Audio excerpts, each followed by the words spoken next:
Was there a moment where you went, actually, this is my path? I have this kind of mantra, which is just do the next right thing. Things have to get worse in order for it to get better? I kind of was raised in one of the most toxic environments that you could think of. Talk me through the challenges of going through that transition. One of the key skills for happiness is practicing bravery. And so I just follow what excites me and scares me. Yeah. I would be standing over my kitchen sink washing dishes with tears streaming down my cheeks. And I don't look like an addict. The Friends actor. Oh, Matthew Perry. That's it, Matthew Perry. What a story. I saw an interview with him, and Matthew Perry was essentially explaining to this guy, who was like, this is willpower. Every minute that I'm awake, I'm trying to avoid that first drink. That's all I'm trying to do. So for me, I led a double life for a number of years. Why does digital well-being have a relationship with the way that people work?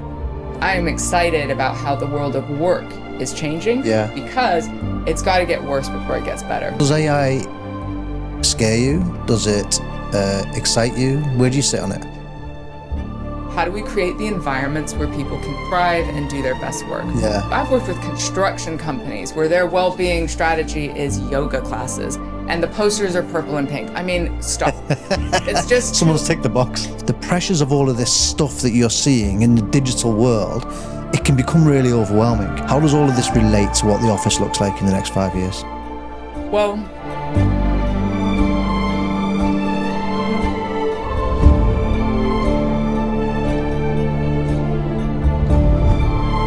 Welcome to the Future Workplace Podcast. Now, the idea behind this podcast is that we talk about what the next 5 years look like within the workplace. And it originally started with us talking about the actual physical environment, the room that I sit in. What colour should your carpets be? How should the partition walls be made? But what very, very quickly happened was we started actually asking the question, why? What is the point? The point is that humans sit within that environment. So once we started asking those questions, we started inviting experts onto the show to talk about that exact project, that exact subject. And I'm delighted to be joined by a person who literally wrote the book on wellness, digital wellness, Petra Velzeboer. Welcome, Petra. Hello. Thanks so much for having me. Welcome to the podcast. Thanks for making the way in. So in that little intro there, I mentioned, what is the point of this office? What is the point of nice slides in cafeterias and free meals in Google's workspace and gymnasium memberships and all of this kind of stuff? What is the point? And you literally wrote the book on wellness and digital wellness, which we're going to go into in a few minutes. But I kind of just for the listeners, I just want to start with you. Who are you? What do you do? Sure. Always a loaded question. Who are you? Let's get existential. I'm a mental health consultant. We run a business that does training and development in organizations. I'm a psychotherapist by background. I actually started my career in youth mental health, which is interesting, seeing all the grown-up teenagers in the workplace and how that kind of translates into the work that we do.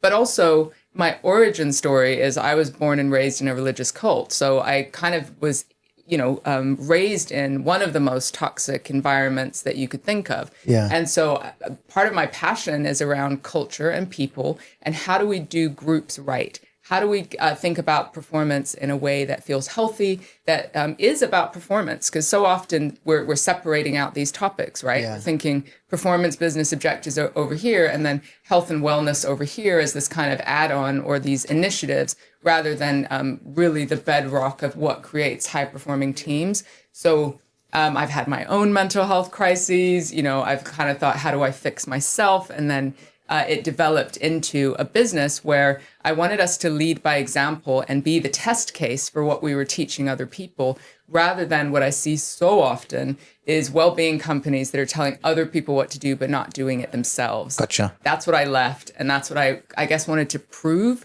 wrong and see if there was a way to do both. So that's a journey, right?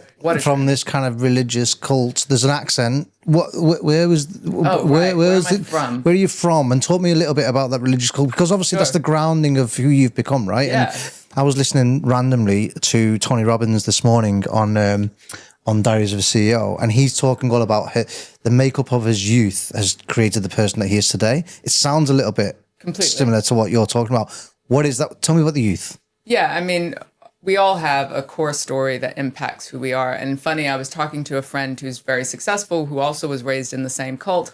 And we were on the phone sort of secretly going, do you think our parents and how we were raised ended up being right? Because we were so mission driven. Yeah. Like everything from birth was, how do you give back to other people? How do you think about the collective instead of yourself? And we both have very mission-led businesses. Right. So we were sort of whispering, going, "Are they? Did it happen? Were they anyway?" right? Even though we left, right? Which is kind of hilarious to see. But not all my siblings and hers are kind of doing the same thing. So parts of it were great. And this is the thing when we compare to cultures, corporates, right? Yeah. We often are thinking about good ones and bad ones. And that's not necessarily a useful conversation. So even the cult that ended up being quite extremist had really wonderful parts to it. Yeah. So we lived in community. I'm Dutch by passport. I live in London. My parents are from all different places. And I grew up all over the world. Gotcha. So I grew up in India, Brazil, Russia, Kenya. And there was this mission, which was helping other people. And the main premise, like most founders, was inviting, because the mission was, let's get away from putting money into church buildings and actually give it to the people and support other people. But over time, as the group grew and children were born, and you then needed the policies and the frameworks and the rules and the structures, which ended up becoming quite extremist, quite thinking about the cult leader as some kind of prophet who was telling us what to do. Yeah. And you can just imagine the structures within that of control and coercion. And remember, I was born into this, which is a very different experience than if you join something and you have a before and an after, and maybe an after that when you decide, we didn't go to school as kids. Yeah. We thought the world was going to end every 3 years or so. So trust me, when everyone's freaking out about AI, me and my friends are a bit like, bitch, please. You've been living this. We're so desensitized. We're still here. We're so desensitized to panic, right? Which is now a superpower. Yeah. So to your point about how has that sort of influenced me, the mission piece, even though it's absolutely changed from what it was, is something core within me. Like, my life needs to matter. It needs to have purpose. But then also the mental health piece. I have seen so many of my generation take their lives, descend into addiction. I'm 16 years sober, so that's part of my kind of journey and story. And so part of it is like, guys, there's another way. And it's not just, I'm a therapist, but it's not the medical way, And I just did a TEDx on this, because it's like, we're in a crisis of meaning and connection, which I think is relevant to the conversation today, not just mental health. And that's where I've been evolving my message, I guess. Yeah. So it's deeply personal, absolutely. I saw your TEDx. I actually was really impressed by it. And, like I said, I've been really looking forward to having a conversation with you. What are you still part of that kind of religious cult? Yeah. Hell no. I was going to say I'm not recruiting people. I didn't. Yeah, I was going to say I didn't want to go into it. But given the fact that you're born into it, you don't know what you don't know, right? Well, exactly. So I was born into it. It wasn't a cult, but an alcoholic father and council estate and all this kind of stuff. But I don't know. That's normal. I was the oldest. I was the oldest of 4 boys. It's my normal. I kind of saw a different life when enjoying the military, and then the military led me into my own mission. Which is another institution, which could affect lots of people who transition out, right? Absolutely. Can have similar impact. Well, I did for 18 months. I struggled, but right. I mean that's a different conversation. But what I'm keen to understand is, how did you see that there was a different thing out there? If actually what's the Truman Show? Is that that kind of, you're insular, you're in your own little. How did you see that? Well, when I was 13, the founder died, so he was really old, and so there was a new chain of command, which is very interesting in the world of work when we compare it, right? And so his younger wife and her partner ended up ruling the roost, right? Yeah. And so suddenly from that, so there was a before and there was an after. So there were more freedoms. We were less kind of strict in some ways. And it was the first time that my family, 5 siblings and 2 parents, lived on their own ever in my entire life. So there was a huge now we're seeing a little bit of both. Like most of these things, people often ask, what was the moment? As if there was one defining moment. And hey, some people have those. But when you're, like you said, this is your entire world, it's often a drip effect of, this doesn't quite feel right. But they were very good at the narratives to keep you within it. So they would say there was a lot of fear. If you leave, God will punish you, bad things will happen. Yeah. And then they would use examples of friends of ours who left and maybe didn't have an education, family disowned them, had nothing, and ended up working nightlife or working in less than, glamorous jobs. And they would be used as an example of what happens. That's what God does. Yeah. Right. So a really twisted way of keeping people going, oh, the mission is right, but maybe they would single out individuals, so blame culture, if something was going wrong. So for me, I led a double life for a number of years. So on the one hand, one of my sisters had left, but I was quite trusted. I knew how to play the game within the community. Yeah. But then on the flip side, I would see my sister and just hedonistic life of alcohol, drugs, escapism, whatever. Yeah. And I started in this double life. So talk about wearing a mask at work. Like I was a ninja at being one person here and someone else here. And the reason we do that is because we're not brave enough to kind of synchronize those two versions of us and make a very hard decision. Yeah. So eventually the cracks will show. And for me, I was, I say dating, partying with my two kids' father for about 3 months and fell pregnant with my son. Yeah. And so while at the time I was 23 and I was thinking my life is over, my mission is over, all these things, my beautiful boy acted as this catalyst. So I moved to London 7 months pregnant. I let go of, because my now ex-husband, but we were together for quite a while. He just said, move to London. Let's figure this out. Yeah. And I'll always love him for that. But I move here and I suddenly cut off everybody from my past because I've got to figure out, so sometimes we get this external catalyst, whether it's a physical health, mental health, or for me, it was this child. And unfortunately, when you grow up in a traumatic environment, it's often when you leave that everything falls apart. Yeah. Because now you're safe. We start again, right? I don't have an education. Yeah. I'm now bringing a child into this world. I'm in a new city. I don't have any contacts. I know no one. I don't know how the system works. It's like being a teenager. It's suddenly needing to grow up while being responsible. Yeah. So my God, the next couple of years, and I had a daughter soon after, I spiraled into addiction myself, depression, suicidal ideation, the full works. But that was the cutoff point from one life to another one. Yeah, somebody explained this concept to me as well, actually, around sometimes you are in a situation which is bad, but it's not so bad that you want to change it. And sometimes things have to get worse in order for them to get better. And that to me sounds a little bit like what yours was, which was like, I'm in these two lives.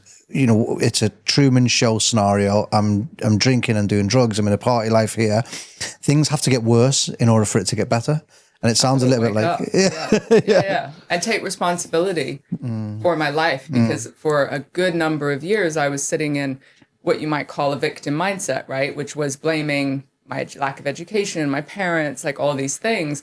But that was just keeping me stuck. And eventually I had to realize that I was becoming the perpetrator, like the impact for my young kids. And it's like, where's the line between it's their fault and it's on me?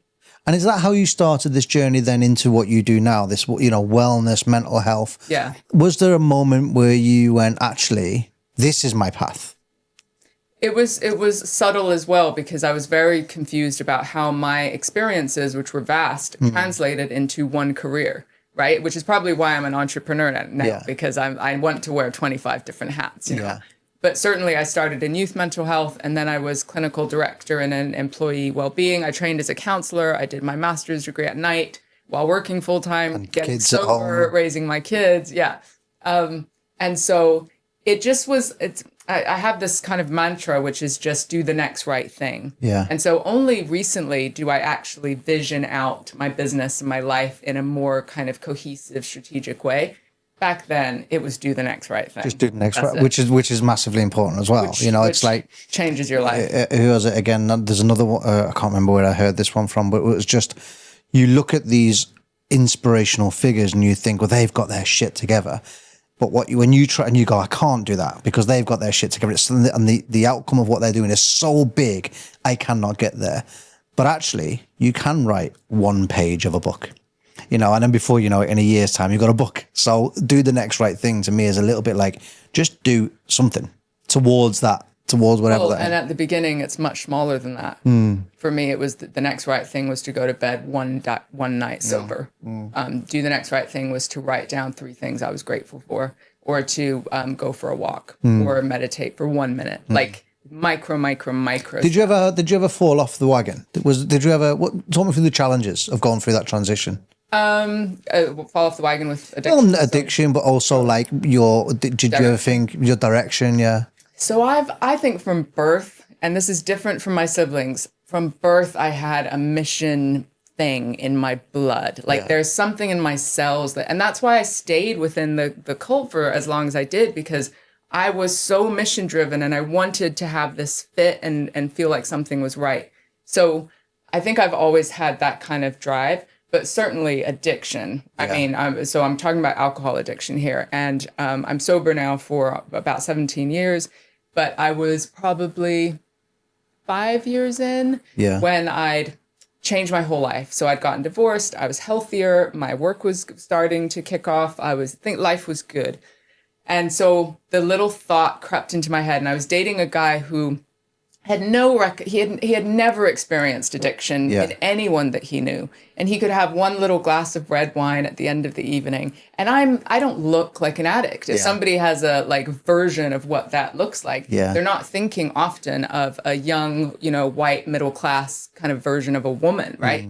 And so I would try and tell him how dangerous it was for me. Yeah. And there was this little influence. I take full responsibility, but he'd be like, but wine doesn't count, right? Yeah. It was like that. So there was a bit of influence, but then it also affected me thinking, well, life is good, so maybe it's not as bad. Maybe I was just depressed back then. Yeah. So I made, and I'm not advising this for any addict whatsoever, but I took an experiment. Right. And so the experiment was, if alcohol affected my parenting or my work, I had to cut it off immediately. Yeah. Like there was no second chances, right? Yeah.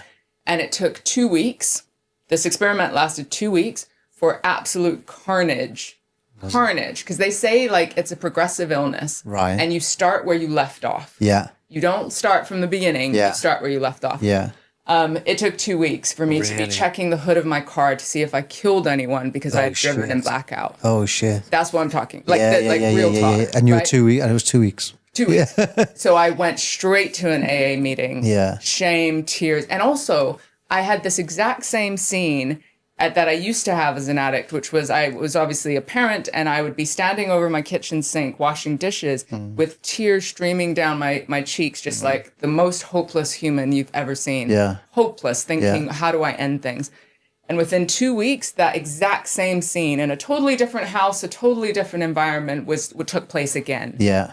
And I was standing over my sink crying, thinking my life's pointless. Yeah.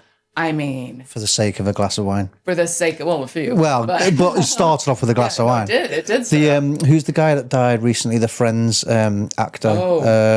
What's his name? Matthew Perry. That's it, Matthew Perry. What a story. I saw an interview with him, and with there's an English journalist who's, again, his name I can't remember, older gentleman, and the English journalist is basically saying to Matthew Perry, it's willpower. Like, deal with your shit. And Matthew Perry was essentially explaining to this guy, he was like, this isn't willpower. Every minute that I'm awake, I'm trying to avoid that first drink. That's all I'm trying to do. He says, once I've had the first drink, it's a problem. Yeah. And so he was trying to explain to the older gentleman, I'm just trying to avoid the first drink. And the older gentleman was going, it's willpower, mate. So if you're not an addict or you haven't seen it, I mean, you must know this from growing up. Yeah. My old man passed away through drink. Yeah. So, And you would see that it's an illness mentally and physically rather than, right? Yeah. Well, I don't know. So they divorced when I was 12, and it was abusive and all of this. So I've still got the negative connotations to. I mean, I drink now, right? I'm not an alcoholic. I don't, I don't have blackouts and stuff. Yeah. But I've still got the negative connotations to him beating my mum after going out and getting hammered. And they divorced when I was about 12, so I then became the man of the house. So I don't know if I can relate. I think I was immature to say that's a mental health issue. No, do you know what I mean? I was 12. No. I was like, so you're a terrible you person. go out, you get drunk, you come home, you knock my mum about. I've still got that in my head. Sure. So, but I can relate to it. I can kind of see when it becomes an issue for people, and I can relate to it, definitely.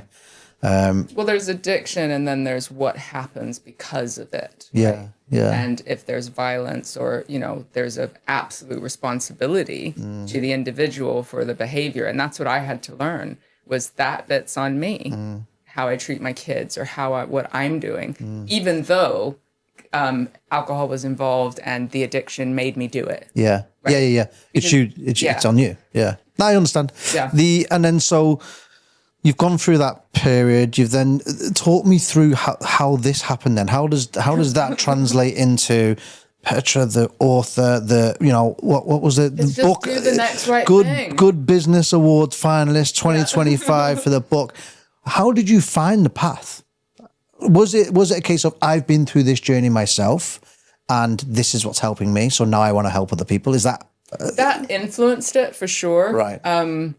But also, so I didn't go to school as a kid, and I am a geek at heart, and this was an unrealized gift from being a child, right? That was not something that was celebrated. So I was quite shy and invisible, and it was like when I was 13, when we first moved, just my family, that I got a library card, and I would because we weren't supposed to read certain books, and I would sneak books because I just love to learn. Yeah. And so the reason I'm saying that is because it's do the next right thing I learned in recovery groups, and just how do you stay sober and repair the damage that you've done. That's one task. Understood. And of course, that made me realize, oh, what? You can teach yourself to be happy?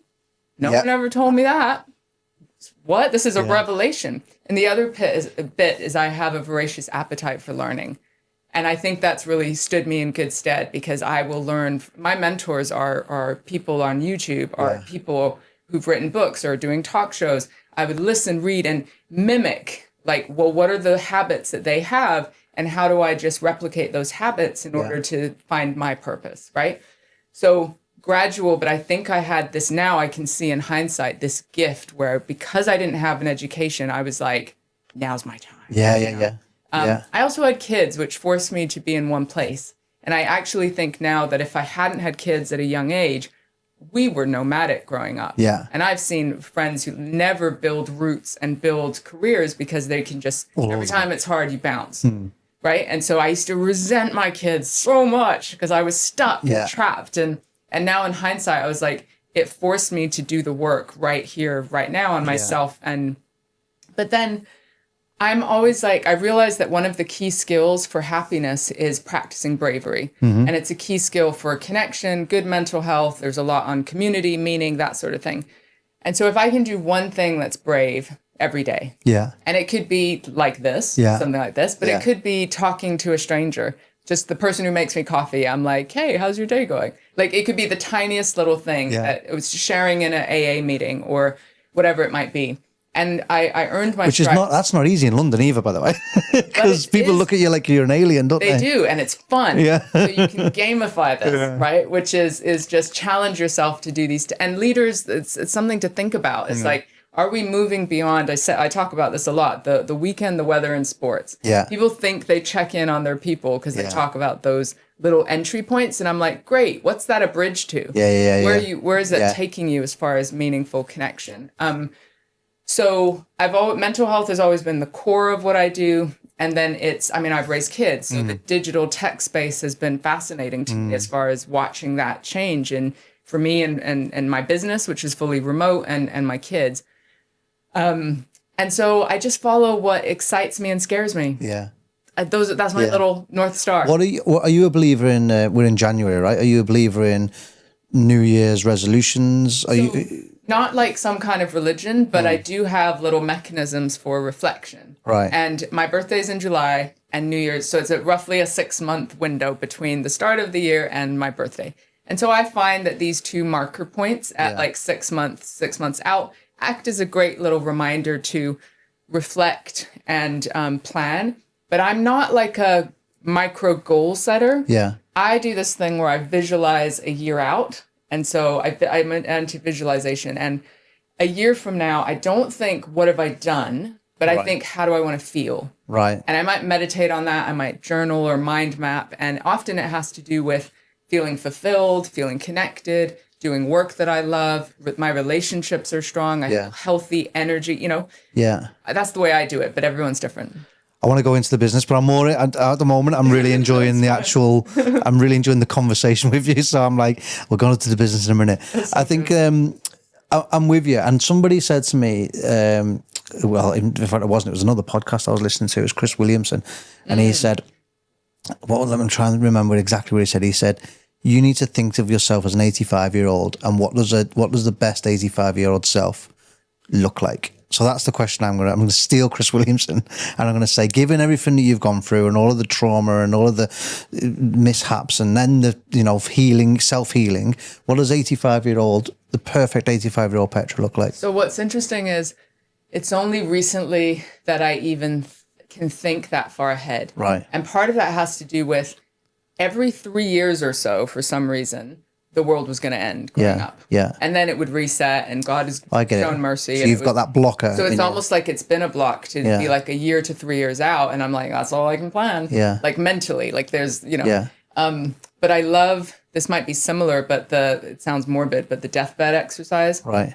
Where you imagine yourself many years from now on your deathbed and you're looking back on your life. Right. What do you want to see? What do you want to be known for? What gives you joy? And I work with that a little bit. So 85, I think I'll still be learning. Yeah. When I was studying, I remember this woman in her 70s was on our course, and I was like, you are a rock star. What a legend, yeah. I loved it, yeah. So I may have a slightly different path. Like I have dreams to foster teenagers and to do more art and maybe write fiction. Like I think there's more creative stuff that happens when you've passed a phase of like business hustle and all of that. But mostly I'm just excited about it. Yeah. Watching my kids grow up, like all the stuff that I almost ended. It's crazy. It's crazy. The gratitude and appreciation to just watch my young adult children and to be in a home that I love and have roots and, Yeah. So every day matters. And I can totally relate to it. I'm in my 40s myself. I've got young children.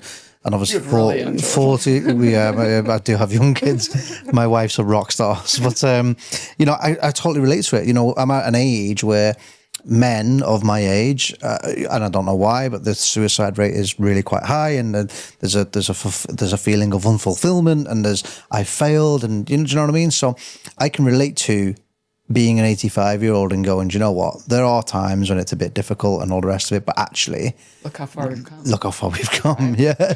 We're still here. We're still standing. Absolutely. My knees still work. Well, I don't know about that. I was in the military 13 years. My knees aren't going to be working by then. Hey, I hope you enjoyed the podcast so far. I'm just going to take a quick 30 seconds of your time to explain to you one of the biggest problems that people have when it comes to fitting out their new office space. And that problem is they get AV in too late. When you get AV in too late, what happens is they treat it as an afterthought. They treat it as a bolt-on. It's a few screens on a wall. Let's just put some screens on and make it work. Massive, massive, massive mistake. And we see it day in, day out, where people treat AV as an afterthought. To try and avoid that mistake, you need to bring AV in, the design of AV in really early as you possibly can. Now, to try and help you with that, we've put together what we called an AV bundle. It's a bundle. The link is in the description below, and it gives you the ability to configure your own AV meeting room so you know what solution you're putting in the rooms. It gives you a risk map for the project so you know when to bring AV in, and it gives you a budget calculator so that you can budget AV in early as opposed to later when you realize that AV, frankly, isn't as cheap as what everybody thinks. So grab the bundle below, get AV in as early as you possibly can, and avoid the mistakes that lots of our clients actually do when it comes to refitting their offices. Let's talk about, so what do you do now? So, we've obviously gone around the story and how you've got into it and all the rest of it. Sure. What is it, if somebody's to come to you now and go, Petra, I need your help with X, what is that thing? So there's two components to my business. One is the books that I write and the keynotes. So I speak at conferences, and I love being the vision for people. So shaking things up around what actually needs to happen when we think about AI, the future of work, burnout, well-being, teams, high performance, that sort of thing. And then they go, hey, can you help us do more stuff?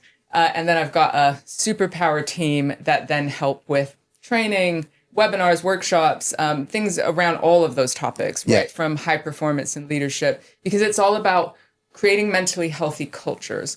And for us, that isn't just what do you do when someone's struggling? Call this helpline, do this thing, whatever.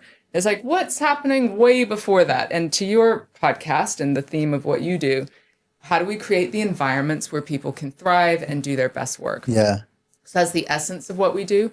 But really, we're a training and development company. And if somebody who comes to you, what's the pain that they're experiencing in order to come and speak to you? So there's probably 3 levels of what we do. One is supporting on strategy and creating well-being strategies that are linked to business objectives. So that's our consulting piece. So that might be people teams, HR, frazzled, stressed out. They're like, the C-suite don't get it. The exec level, they don't get it. So sometimes we're a bridge. We're translating that nice stuff into hard and fast business language so that they can kind of create traction. But the pain points for leaders these days, I mean, you know this. Yeah. It's overwhelm. It's like, what's the line? I mean, we have 5 generations in a workplace, right? What is the line between how I help people and I'm supposed to listen and have empathy and all these skills? And at what point can I just say, do your job? And make a profit. That's the point. We both run businesses. Yeah. You have to keep that in mind. So what is the communication style? Am I allowed to have boundaries on both sides? So we've got the younger generation coming in going, I need a personal day. And then the older generation who are like judging that. Man up. My time. Yeah. Yeah, man up. And the truth is somewhere in the middle. Yeah. And it's not just go this way or this way, but technology is changing the way we do things and how we communicate needs to change. So, I mean, the pain points or challenges are vast. And then there's all staff who are thinking, great, we've got all these benefits. And that's often how people are approaching wellness, right?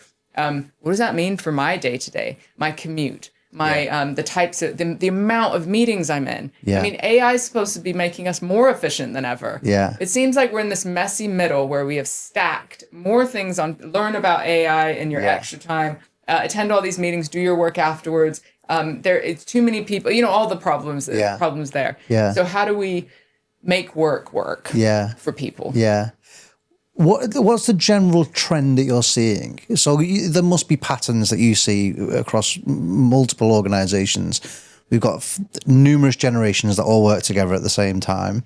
What's the general trend that you're seeing where you're like, that I'm seeing it over and over and over again? Is it I don't want to commute? Is it a man up scenario, just get on with your job? What's the general feeling that you have from the work that you're doing? I mean, we work in so many industries, right? High-performing, smaller businesses, global enterprises, law firms, manufacturing, like vastly different environments. Yeah. But the principles kind of remain the same.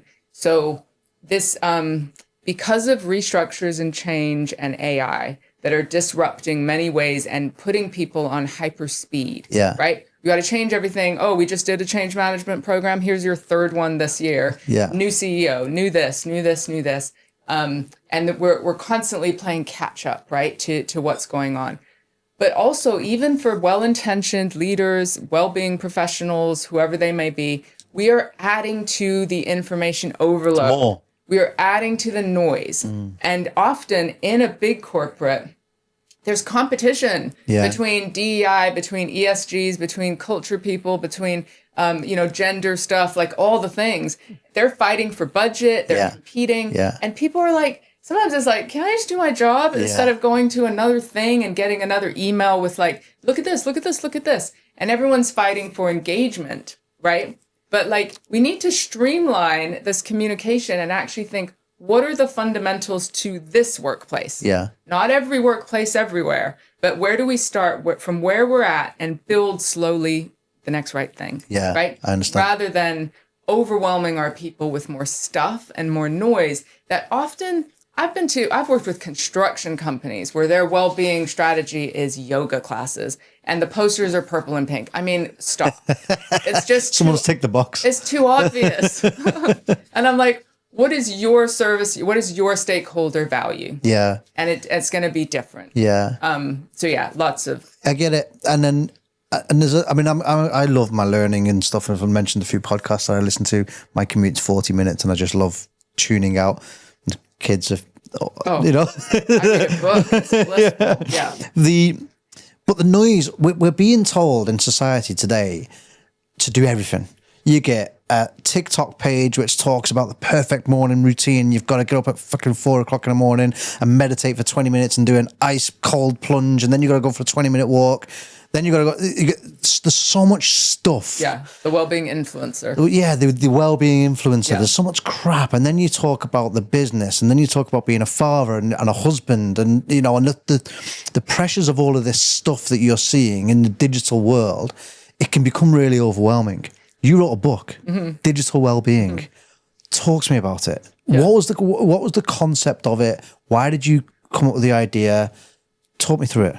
Can I ask you a question first? Yeah. Which is what's your primary social media channel that you like? Probably, well, at work, it's LinkedIn. Sure. YouTube is probably my too. my escape, really. So what are the top 2 themes that your algorithms show you on YouTube? 2 or 3? My YouTube algorithm will probably show me Daniel Priestley, who's a kind of key person of influence, social media. I mean, I'm sure you probably know him, given what you do. Probably him. He's my number one, and probably Stephen Bartlett. Yeah. Okay. So podcast personal development and business owner type algorithm. Yeah.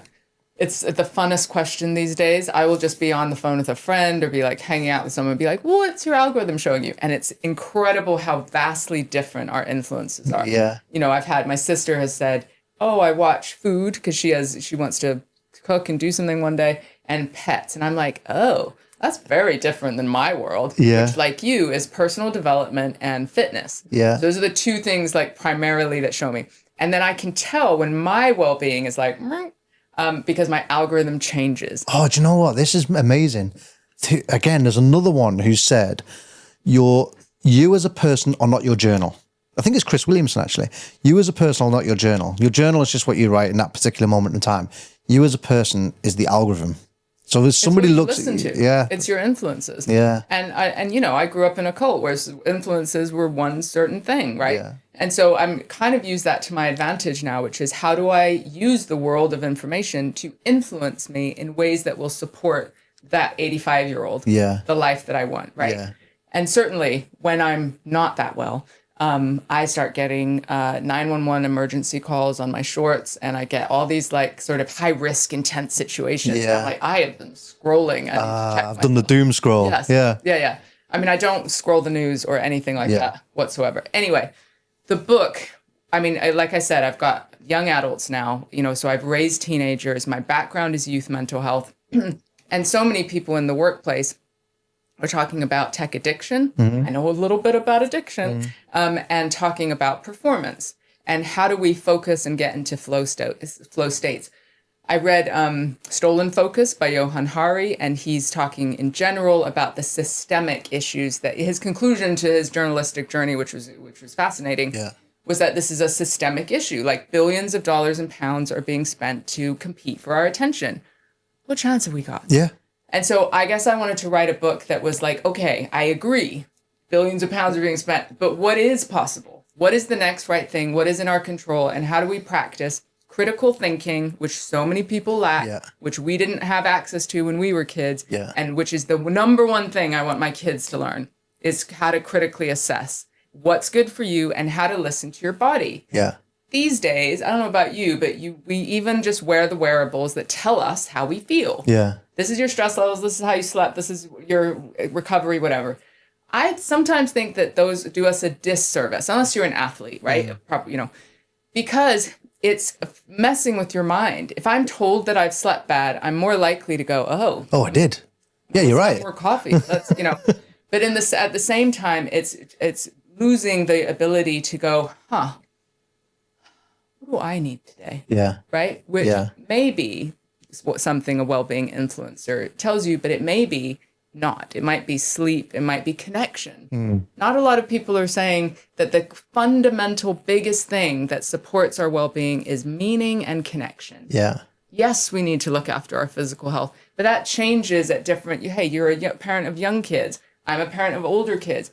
The phases of life are different. Yeah. So I'm going to probably tackle this in a slightly different way. where we have lost the ability to think for ourselves and to assess what we need, and our digital devices and addictions are the best way to avoid feeling how you feel. Yeah. And why is that a problem? Why is there a book written about it? Why does there need to be awareness around this? So when we never feel our feelings and they just stack up in our body and our mind, their risks are well researched all over the place. From lack of emotion regulation, so people losing their temper and, this sort of thing. Burnout, the single best recovery method is to release stress from your body. And that means movement, it means connection, it means crying, it means like some kind of physical release. Yeah. But if the easier thing to do is to get the dopamine hit by scrolling or shopping or swiping or whatever it might be, well, we're missing out on this. And everyone, the statistics are vast as far as depression, anxiety, burnout levels, and we talked about male suicide. Yeah. So the problem from where I'm sitting is we have this easy access to something that allows us to avoid how we feel. Online gaming, poker, like whatever it is, pseudo connection, which isn't actually real. It's not real. It's not intimacy. That's why I do this podcast face to face. You do. There's a bunch of people that have said, "Oh, can I do it online?" I've just gone, "No, I want it You said face." that to me. Oh, did I? Sorry. I was like, can I do this? But that's why. That's the exact reason why. But then having said that, my team are fully remote. And I think it's worth saying that you absolutely can build intimacy and connection in a remote environment. Yeah. But you need a slightly different gateway or entry point. You need to be more explicit and intentional than in person. Yeah, I get it. I get it. We're going to go back to the workplace. So, we're talking about, and I want to talk about AI as well in a moment, but we're talking about digital well-being. You've written a book on it. You're talking about this dopamine hit with regards to being stuck in scroll mode. Why does that how does that relate to the working environment? The underlying question of this podcast is to talk about what the workplace looks like in 5 years' time. Why does digital well-being have a relationship with the way that people work? So two things. One is in the workplace itself. Are we actually as efficient as we could be? Is technology supporting our intentions of profitability or the way we want to work? And then the second thing is in our personal lives, this is where it's connected. If we move from this screen to that you go on your commute, you're on a screen, you go home, put your TV on, your laptop, whatever. We're never recovering. Yeah. So then that's going to show up in the workplace. Our recovery is flawed, right? And I say that knowing that the pendulum is swinging because so many grassroots, groups of people are popping up that are digital free zones that are about connection and meaning. So we can see that the need is there and, the services or offers are showing up because of it. But that's the thing. Workplace efficiencies, massively flawed. And because they're not recovering, these leaders come back and they're in fight or flight survival mode. Makes terrible leadership. Right? Because we're blaming, we lack trust, we're not taking the time for connection. Those two pieces. This might be, look, I own an AV company. I own a digital company. So it's a little bit like asking your butcher to be vegan, right? But at the same time, I get it. What kind of advice would you give then to a leader? And I think the context of the question is, you're working from home, you're on Zoom all day, and you go from meeting to meeting. There's no break between it. You've got an hour. And you've got this friction between leaders who are saying, I want you back in the office, and people who are saying, I'm more efficient when I'm at home. What advice would you give to both parties, both leaders and employees rather? Well, leaders is a huge, are you exec level? Are you a manager? There's all these levels, right? And so what power do you have, right? But I would ask myself, what is in my control as a leader within the system structure? And sometimes Stephen Bartlett talks about this. He talks about the paper wall theory, where no one's pushing through the paper wall. So the paper wall, just like the 4-minute mile, I think it is. Once one person does it. In that same week, 7 people did it or something. So the paper wall is like, we have made this up as a reason. And so to your point, we have hourly meetings every day. That's just how it works. Where did that come from? Why is that the thing? So is there a paper wall in your business, which is like, why are we doing meetings like this? Yeah. Is this the best way? Why are there no breaks in between? How do we use meetings to connect as well and move into your agenda, but make them meaningful? A beautiful book called The Art of Gathering by Priya Parker. She does loads of YouTube kind of lessons on how to make virtual meetings work effectively. So there's loads of kind of tactics and ideas out there. But the first one is this the way it has to be? Secondly, the most powerful thing a leader can do is lead by example, which means questioning things, which means doing things differently, and showing some, because if I've had the most intense, often all male, senior executive level in a room, right? And they're like, we're going to do this mental health. Yeah, I'm going to do this tick box exercise. Yeah. And I usually start with either in pairs or going around the room and going, what's one thing you do to invest in yourself? See my language? I'm not saying, what's your self-care routine? I'm going, how do you invest in yourself? Yeah. And because I start and I say, hey, I've got to invest in myself and these are the ways, I'm speaking their language. We'll go around the room and they'll start usually with like, I play football, I do boxing. And it's usually like, that kind of stuff.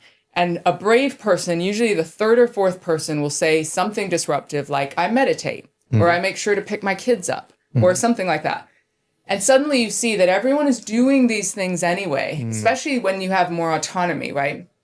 To balance out the stresses and the pressures, but they're not always telling their people. Yeah. And it's not often in their calendar. Yeah. And, so there's these simple, free things that can show how we can live differently within the context that we're in. Yeah.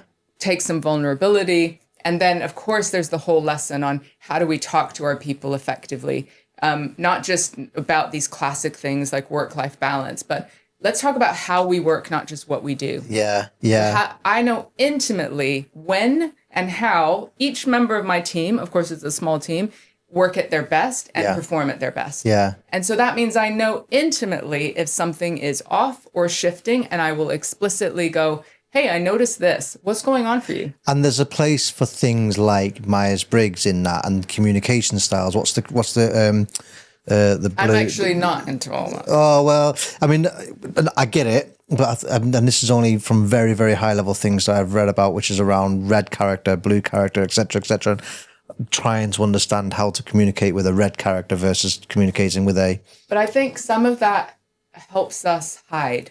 Right. And this is just my personal opinion because they'll probably be upset with me. But because it's not just the tool, but of course it's the way you use it, right?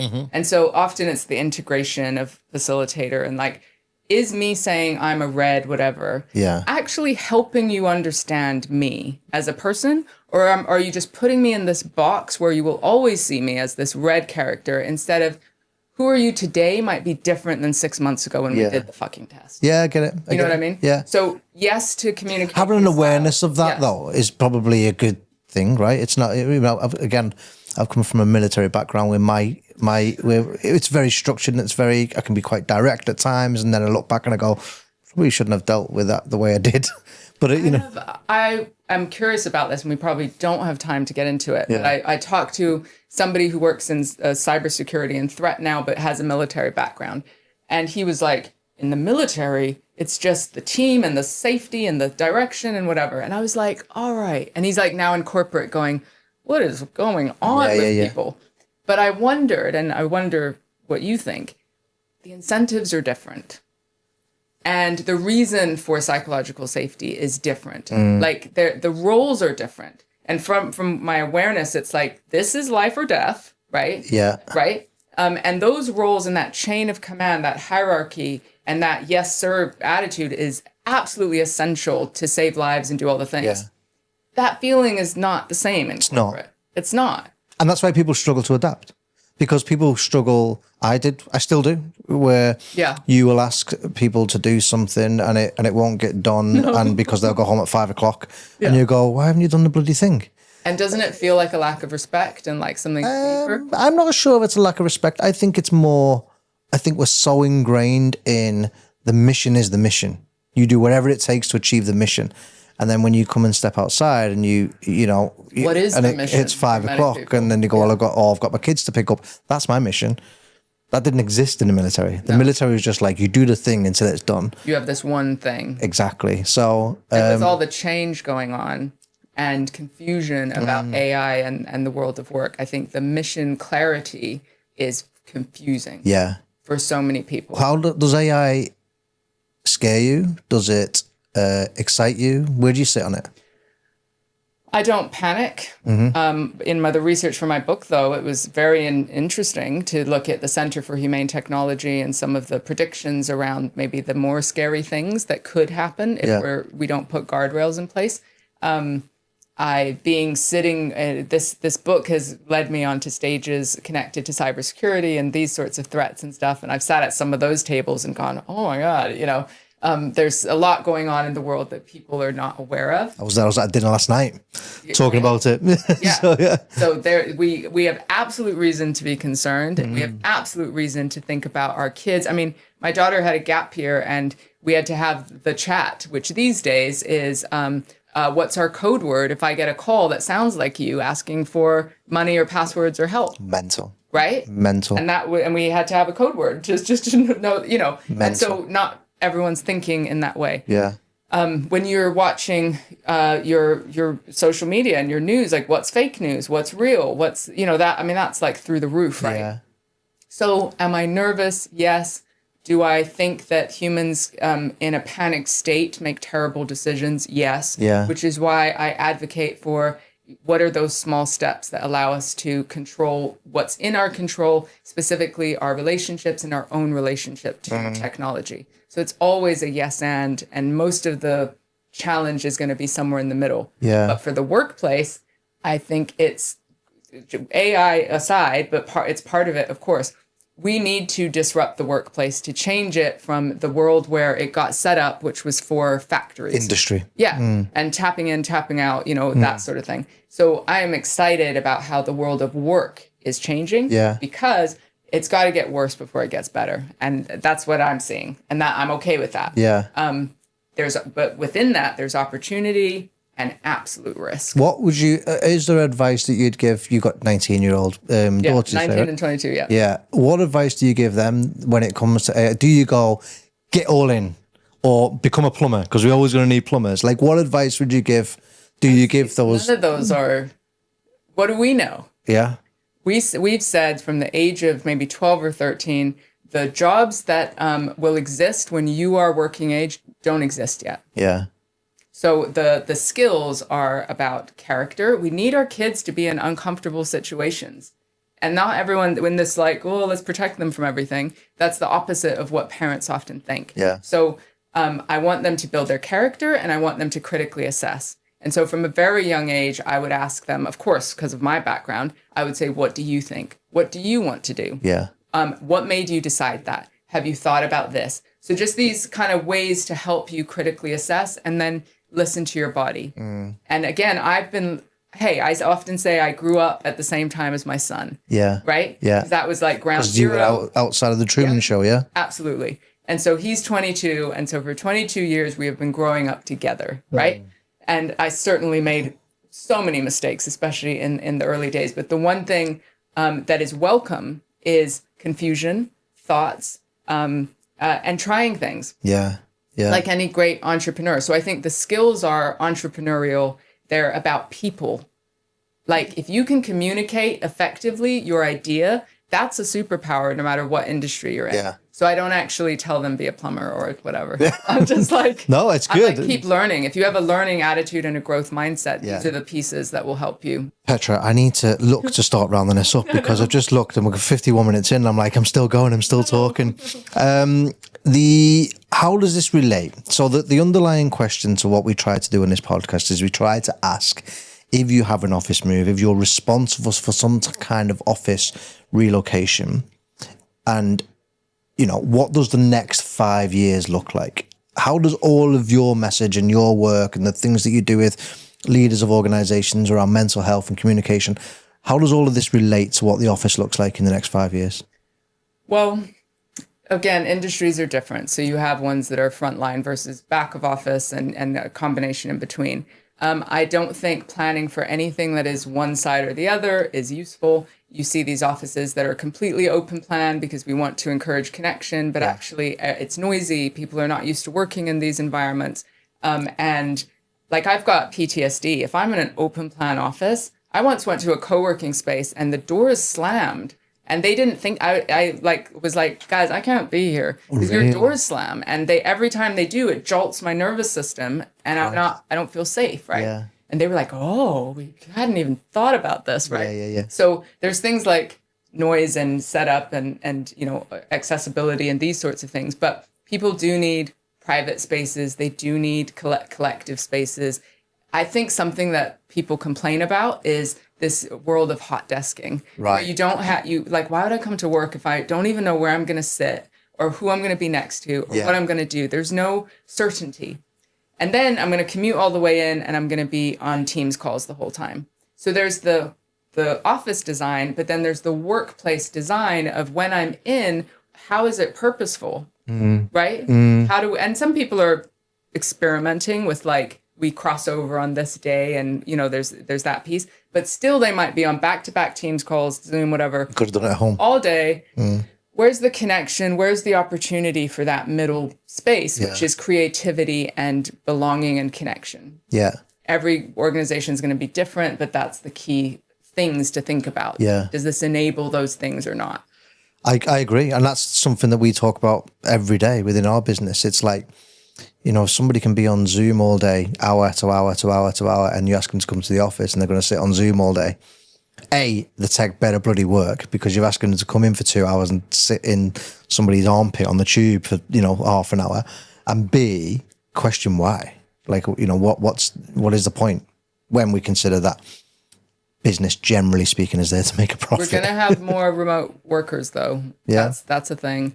And so we need intention around connection in ways that don't feel tech boxy and icky, you know? And individuals in the new world of work will have to take more responsibility for the community that they build where they are.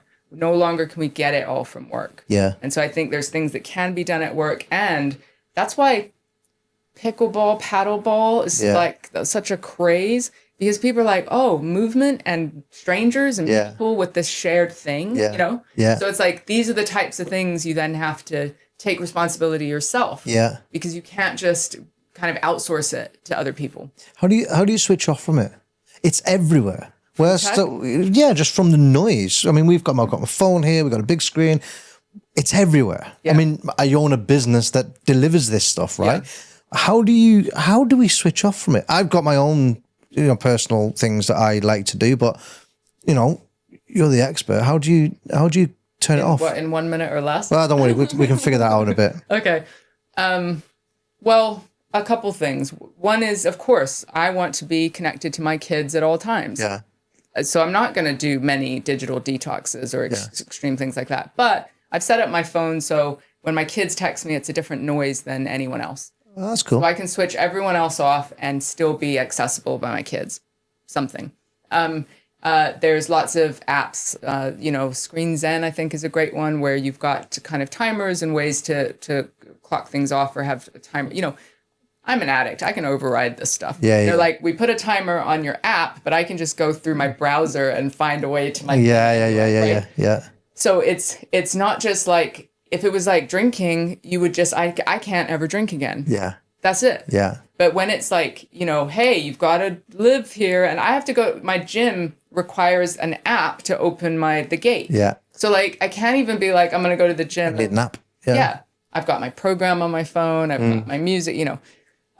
So there's 3 things I talk about in the book. One is that digital detox does not solve the systemic issue. Yeah. But a short digital detox will give you a lot of information about what are the intentions that you need to set for yourself. Yeah. Right? So it just gives you that little window. So it could be a Sunday afternoon. It could be a proper full weekend or a time away. But it doesn't have to be like, you know, I'm going to sit on a mountain and not have access for a week.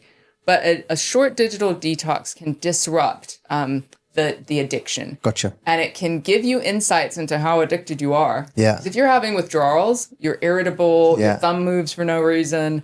You're sat there like this. and all you're thinking about is the things you need to do on your device. Well, that's withdrawal symptoms. And that's information, right? Yeah. And it's useful to wait till those withdrawals are over to get to the peace in order to actually go, okay, Now let me reflect. And that could be walking with no headphones in, daydreaming a little bit. It could be journaling, whatever it is. But it's then you get to set your intentions, because digital well-being is when our technology supports our intentions, right? And so when it supports my intentions, I can reach my siblings anywhere in the world. I can work from anywhere. Cool, right? I can learn anything. But when it's not supporting my intentions, I'm doom scrolling. So this is what we've got to reflect. And then you set those intentions. And then the boundaries that you have to set, you have to tell the people that will be affected by them. Yeah. When we just do this in our own head or on a journal, then your wife, who, you normally do this and this with, right? She's like, what? Why are you, and it's really hard to start new boundaries and habits that way. Yeah. So in a workplace, it's like, let's create a tech-free meeting if we're going to come in, right? Even if one or two people can't make it. Yeah. But we're like, whatever it is, we've got to tell people what we're going to do in order to have it respected. Yeah, I get it. And I think it's really valuable. I think I want to finish with almost a personal thing, which is this journey, right? You've been through this whole journey. You spoke about your addiction. You've written books, and you now offer some exceptional work in the field that you've chosen. What's one thing now that you do which is non-negotiable? You have to do it, whether it's gym, whether it's, digital detoxing on a walk. What's one thing that you go, that has to happen, and nothing gets in the way of it? I simplify my goals. And so at the moment, there's 2 goals, and they have sub-goals, right? But one is health and one is business revenue. Yeah. Because that keeps us afloat. It keeps me employing people and everything. So I need to have a revenue goal that allows me to focus on my sub-goals, but it's the health goal. The sub-goals can change, but at the moment, I'm in the beautiful spot. This is not always what it's like. I wake up quite early. Yeah. I meditate 10 to 20 minutes. Yeah. I journal, and I end up mind mapping stuff, and I work out. Yeah. So again, I am not for the well-being influencer that is overwhelming. And if you asked me 10 years ago, I would have been like, even now, I don't consider it a routine. Yeah.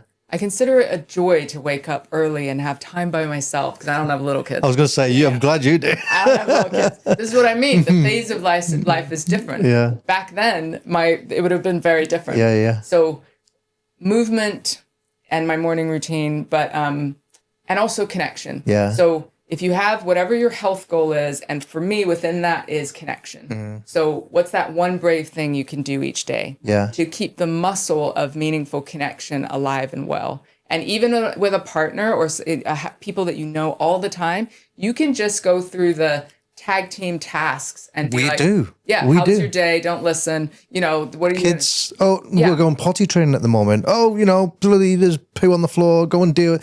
We just don't. And then just speaking to you here in this past hour, I'm taking away from this is I want to go home, give my wife a cuddle, give her a kiss, make sure that we got a bit of connection. Go to your AI tool and go, what are 10 creative questions that are different than how was your day or whatever you normally ask that I could test with my wife. She'll go, what are you on about? But that's fine. And that's fine, because that's the disruptive thing. Yeah. And then she might do the same. And again, this works in the workplace too. Yeah. When was the last time you call? I mean, you have your team here, but you pick up the phone to your team, because that's not a meeting. That's not a 30-minute. Yeah. It's like a 5-minute, hey, I really noticed this thing that you did. What's the trickiest thing about your day today? Yeah. We just need to disrupt in the small ways to actually forge these connections. Yeah. You asked me for one thing. I'm sorry. No, this is brilliant. This is brilliant. Like I said, when I get into a conversation that I'm really engaged in, I struggle to stop myself. We need to stop. We do. Digital well-being. How can people get hold of it? It's everywhere. It was just in Paddington Station. It was on the shelf. Was it? Yeah. Good for you. Which is good fun. Amazon, brilliant. Your usual bookshops. My website, you can access it. And then my first book, Begin With You, about mental health at work. You can find it there. Amazing. And just to reiterate, how can people get hold of you if they've got requirements coming? We spoke about those requirements earlier. If someone wants to get hold of you, how can they get hold of you? So my website's my name, petravelzeboer.com, and then LinkedIn is my happy place. That's where I post a lot about this topic and answer all my DMs myself. So find me there. Petra, I've loved this. I really enjoyed it. Thanks for coming in. Thanks for having me. Excellent.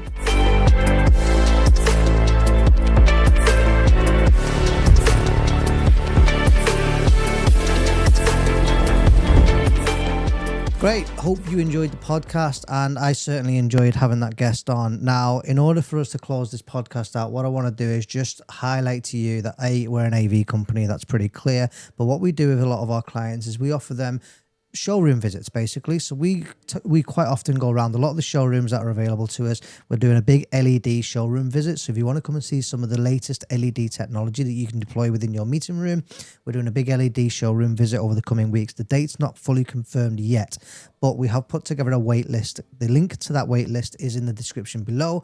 If you're interested in coming along and seeing the latest LED and what you can deploy within your office space and the art of the possible when it comes to LED, click the link below, join the wait list. When we've got the date confirmed for our showroom visit, we'll then invite you to that showroom. We'll show you what the art of the possible is. For now, hope you enjoyed the podcast. Like, subscribe, click the notification bell so that you see the next one as well.